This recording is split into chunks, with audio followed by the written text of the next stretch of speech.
স্বাগতম জনাইছোঁ সকলোকে মোৰ চেনেলৰ অন্য এটা ভিডিঅ' লৈ চিকেন বনাবৰ কাৰণে আজি মই আলুখিনি পিচি লৈছোঁ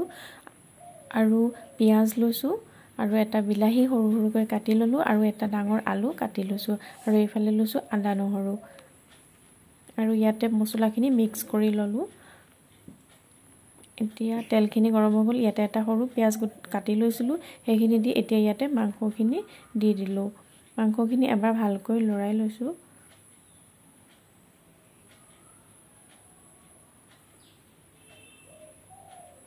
পিয়াজখিনি কমকৈ দিলেও হয় যেতিয়া আলুখিনি পিচি লওঁ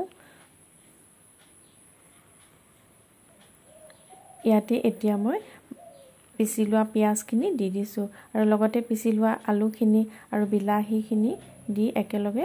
আকৌ এবাৰ ভালকৈ লৰাই লৈছোঁ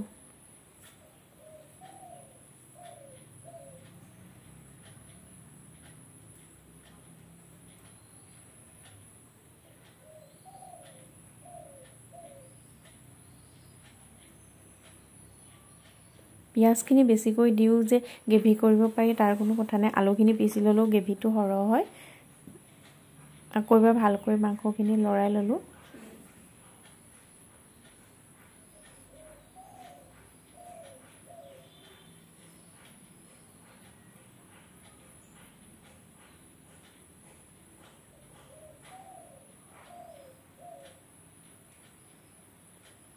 আকৌ অকমান সময়ৰ কাৰণে ঢাকনখন লগাই ৰাখিলোঁ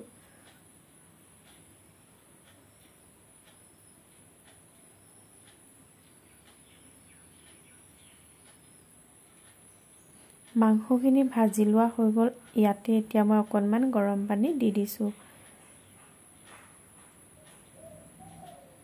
পানীখিনি এটো জোখতে ৰাখি দিছোঁ আকৌ যদি অকনমান কম হোৱা যেন দেখো অকনমান দি দিম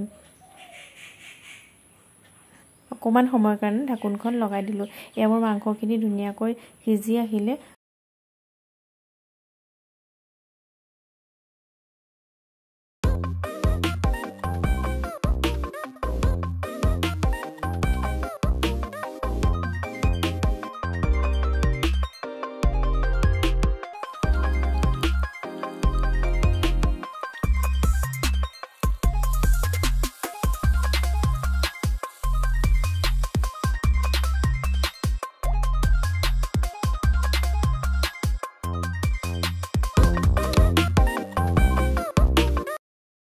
কচু পিটিকা কৰিবৰ বাবে কচুখিনি বইল কৰি ললোঁ তাতে ধনিয়া পাত দি লৈছোঁ আৰু অকনমান মিঠি গুটি তেল কাঢ়ি থৈছিলোঁ আৰু শুকান জলকীয়া এতিয়া এইখিনি ভালকৈ ধুনীয়াকৈ সানি ল'ম